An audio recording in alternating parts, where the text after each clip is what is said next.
It is nearly 2 million words long. That is roughly 10 times the length of Homer's Iliad and Odyssey put together.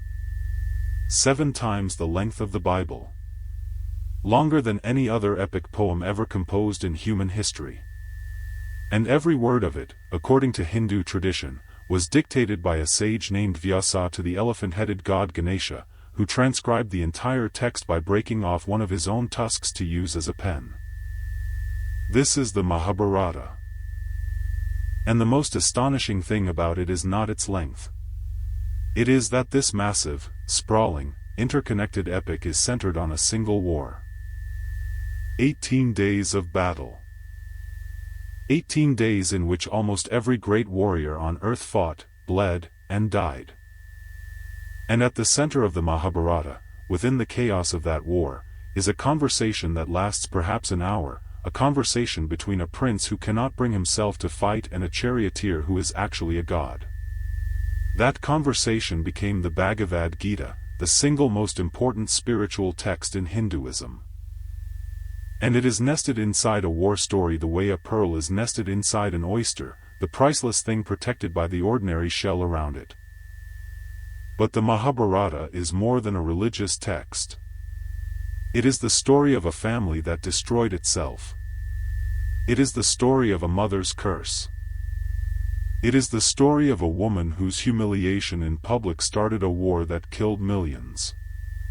It is the story of how cousins became enemies, how friends became murderers, and how the end of a golden age was foretold by the gods and then executed by the men who knew the prophecy and could not stop themselves from fulfilling it.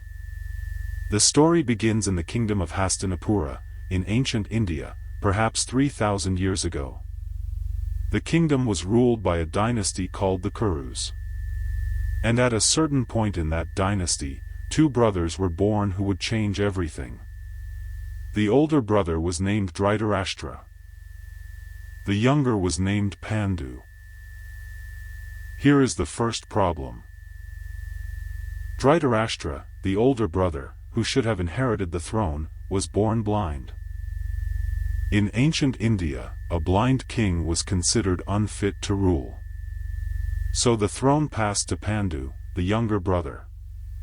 Dhritarashtra was honored and respected, but he was not the king. And he never forgot this slight, though he never spoke of it aloud. Pandu ruled well, but he was cursed by a sage never to father children of his own, the result of accidentally killing that sage while hunting.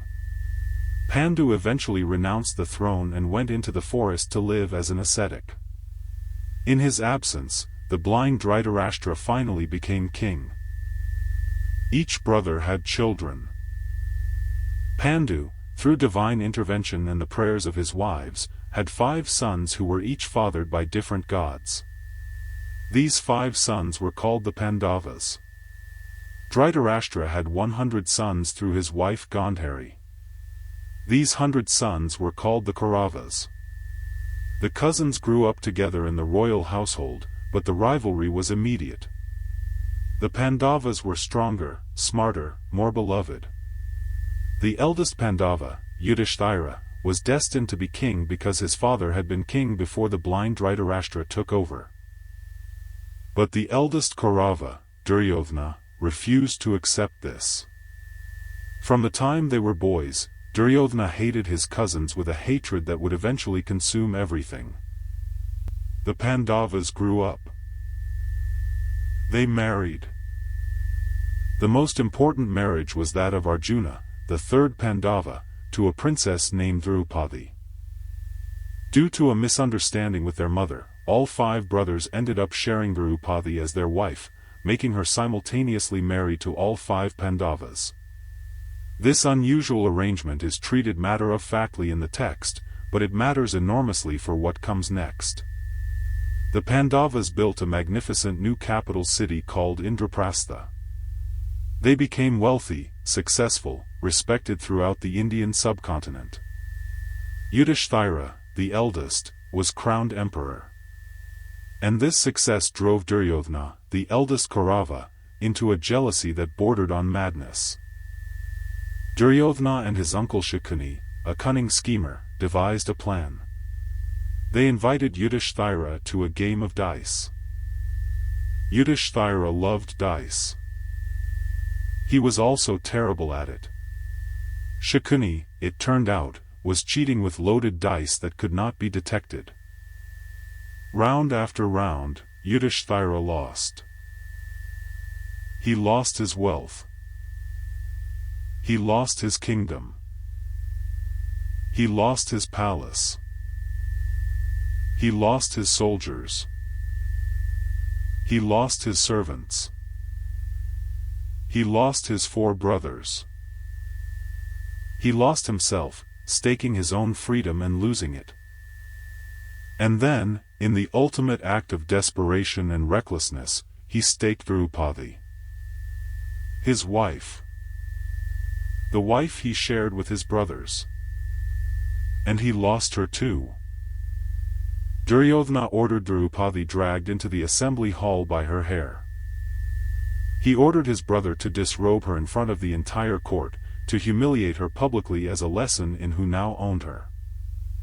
And Draupadi, helpless, cried out to Krishna, a friend and distant relative of the Pandavas, who happened to also be an incarnation of the god Vishnu. Krishna intervened. Miraculously, Draupadi's sari became endless. As Duryodhana's brother pulled and pulled, trying to unwrap her, more fabric kept appearing. He could not strip her. The humiliation failed. But Draupadi, now standing in the hall with her hair loose and her eyes full of fire, made an oath. She swore that she would not tie her hair back until she had washed it in the blood of the Kauravas who had humiliated her. That oath was the moment the war became inevitable. The elders of the court, particularly Bhishma, the granduncle of both families, and Drona, the guru who had trained both sets of cousins, intervened. They could not let the Pandavas be destroyed. A compromise was reached. Yudhishthira had lost everything in the dice game, but the elders declared that the Pandavas would not be killed or enslaved. Instead, they would go into exile for 12 years. After the 12 years, they would have to spend 1 more year in disguise, living among ordinary people without being recognized. If they succeeded in the 13th year, they would get their kingdom back. 12 years in the forest. The Pandavas and Draupadi lived as hermits. They suffered. They grew spiritually. Arjuna obtained divine weapons from the gods. Yudhishthira listened to the teachings of sages. Bhima, the strongest of the brothers, fought demons. They prepared themselves for what they knew was coming. In the 13th year, they hid in the kingdom of a king named Virata. They took on ordinary jobs. Yudhishthira became a gambling tutor, Bhima became a cook, Arjuna became a dance teacher dressed as a woman, and so on. They hid from Duryodhana's spies for the entire year. And at the end of the 13th year, they revealed themselves. Now, by the terms of the agreement, they should have received their kingdom back. Duryodhana refused. He said, falsely, that the Pandavas had been recognized during the 13th year and therefore had violated the terms. He refused to return their land. He refused to give them even a single village. He refused to give them, in his own words, enough land to stick a needle in. Krishna was sent as a peace envoy. He proposed that the Kauravas give the Pandavas just 5 villages out of the entire kingdom, and there would be no war. Duryodhana refused even that. He wanted everything. He would not give an inch. War was now unavoidable. Both sides began to gather allies. And here is where the Mahabharata becomes staggeringly complex. Because every ruling family in India had to choose a side. Kings who were related to both families, kings who had been friends with both sets of cousins, kings whose personal loyalties cut across family lines, all of them had to pick. Some sided with the Pandavas, some with the Kauravas. Some tried to remain neutral and were forced into the conflict anyway. The most painful choices were made by the elders. Bhishma, the granduncle who had raised both families, had sworn an oath long ago to defend the throne of Hastinapura regardless of who sat on it. Since Duryodhana controlled that throne, Bhishma was obligated by his own vow to fight against the Pandavas he loved. Drona, the master teacher, had taught both the Pandavas and the Kauravas.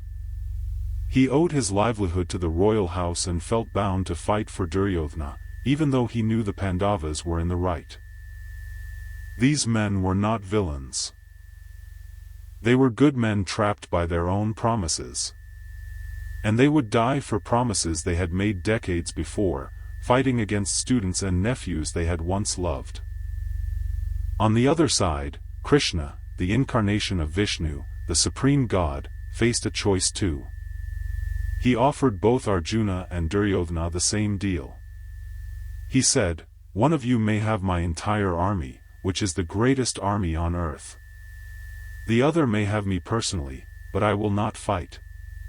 I will not lift a weapon in this war." Duryodhana chose the army. He thought he was being clever. Arjuna chose Krishna. He didn't want the army. He wanted his friend. He wanted the god. And that single choice, the choice to pick Krishna without weapons over an army with weapons, was the choice that would determine everything. The two armies met on the plain of Kurukshetra in northern India. The scale of the battle was almost mythological. The Mahabharata describes millions of soldiers. 11 Akshahinis, a military unit, on the Kaurava side and 7 on the Pandava side. Each Akshahini contained over 200,000 soldiers, including chariots, elephants, cavalry, and infantry. The total force on Kurukshetra was, by the epic's count, nearly 4 million warriors. The war was fought according to strict rules. No one would fight before sunrise or after sunset. Warriors would only fight others of equal rank, chariot warriors against chariot warriors, foot soldiers against foot soldiers. Nobody would strike someone who was fleeing, unarmed, or surrendering. Nobody would attack at night. The rules of Dharma, of righteous conduct, were meant to limit the destruction. Every one of these rules would eventually be broken. On the first morning, the two armies faced each other across the plain. Conch shells were blown to announce the start of battle. Banners fluttered in the wind. Thousands of chariots thundered forward. And in the middle of the Pandava front line, Arjuna, the greatest archer of his generation, stood in his chariot, looking across the field at the army he was about to fight. And then Arjuna did something no one expected. He put down his bow. Arjuna had been preparing for this war for 13 years. He was, without question, the most skilled warrior on the battlefield. He had divine weapons given to him by the gods themselves. He was fighting for the right cause, the restoration of a stolen kingdom, the honor of his wife, the fulfillment of his duty as a warrior. And he looked across the field and he saw his family. He saw Bhishma, the granduncle who had taught him to ride a horse. He saw Drona, the guru who had taught him to shoot. He saw his cousins, the boys he had grown up with, now grown men in armor waiting to kill him. He saw uncles, friends, teachers, distant relations. He saw an entire generation of the Indian nobility, his people, ready to destroy each other. And Arjuna, the warrior, the prince, the archer who never missed, lowered his bow and told his charioteer that he could not do it. He said he would rather die than kill these men. He said the kingdom was not worth this much blood. He said he was going to walk away from the war. His charioteer was Krishna. And Krishna, who had until this moment been serving quietly as a driver, turned around and began to speak. What Krishna said next was so important, so profound, that the Hindu tradition eventually pulled those verses out of the Mahabharata and gave them their own sacred text. They are called the Bhagavad Gita, the Song of the Lord. 700 verses. The conversation between a paralyzed warrior and a god pretending to be his driver. And it happened in the middle of a battlefield, with two armies waiting. I cannot do justice to the Gita in the few minutes I have here. There are scholars who have spent their entire lives studying these 700 verses. But I can tell you what Krishna essentially said to Arjuna, because the core of it is stunning. Krishna did not tell Arjuna that killing his family was good. He did not tell him that the war was a holy cause worth any price. He said something much stranger. He said that Arjuna's duty as a warrior, his dharma, his place in the cosmic order, was to fight. And his duty was to fight without attachment to the outcome. Not because the outcome didn't matter, but because the outcome was not his to control. The soul, Krishna said, cannot be killed. Bodies die. Actions echo through time. But the self, the true self, is eternal. Then Krishna did something unbelievable. He revealed his true form. Not the friendly charioteer. Not the cousin. Not the peace envoy. He revealed himself as Vishnu, the supreme God, containing all things and all time and all beings. Arjuna saw the entire universe inside Krishna's body. He saw gods and demons and planets and stars and all of human history and every moment of existence happening simultaneously. And then he saw, most terrifyingly of all, his enemies being devoured by the flames of time, not by his arrows, but by the cosmic process itself. The Kauravas were already dead. They had been dead before the war began. Time was simply in the process of catching up to them. Arjuna was not their executioner. He was the instrument through which time was carrying out what had already happened. I am become death, Krishna said in that moment. Destroyer of worlds. Robert Oppenheimer would quote those words 3,000 years later, watching the first atomic bomb detonate in the New Mexico desert. Arjuna picked up his bow. The war began in earnest. And for 18 days, the rules of Dharma were tested and broken, one by one. Bhishma, the undefeatable granduncle, could only be killed because he had sworn never to fight a woman or someone who had once been a woman.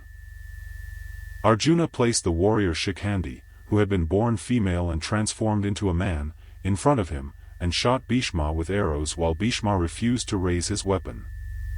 Bhishma fell on a bed of his own arrows and took days to die. Both armies paused to honor him. Drona, the master teacher, was defeated only when Yudhishthira, the eldest Pandava, whose defining virtue was that he never lied, was convinced to tell a single false statement. Yudhishthira said, "Ashvathama is dead," referring to an elephant named Ashvathama, not Drona's son. Drona heard only the name, assumed his son was dead, and lowered his weapons in grief. He was killed while disarmed. Karna, perhaps the greatest warrior of all, who was secretly the half-brother of the Pandavas but had chosen to fight for Duryodhana out of loyalty to his friend, was killed when his chariot wheel got stuck in the mud. He was climbing down to free it when Arjuna shot him. Karna cried out that it was against Dharma to kill a warrior who was disarmed and on foot. Krishna told Arjuna to shoot him anyway. Every rule was broken. Every principle was compromised. Every righteous victory was won through a small or large act of deception. The Mahabharata is not shy about this. It makes the reader understand that even a just war destroys the justice of those who fight it. By the end of the 18th day, the battlefield of Kurukshetra held the bodies of nearly every great warrior on earth. Of the 18 Akshahinis that had assembled, almost 4 million men, only a handful survived. 11, by some counts. 11 men out of millions. The Pandavas had won. They had restored their kingdom. Yudhishthira was crowned emperor. Draupadi finally tied back her hair. The war was over. It was a hollow victory.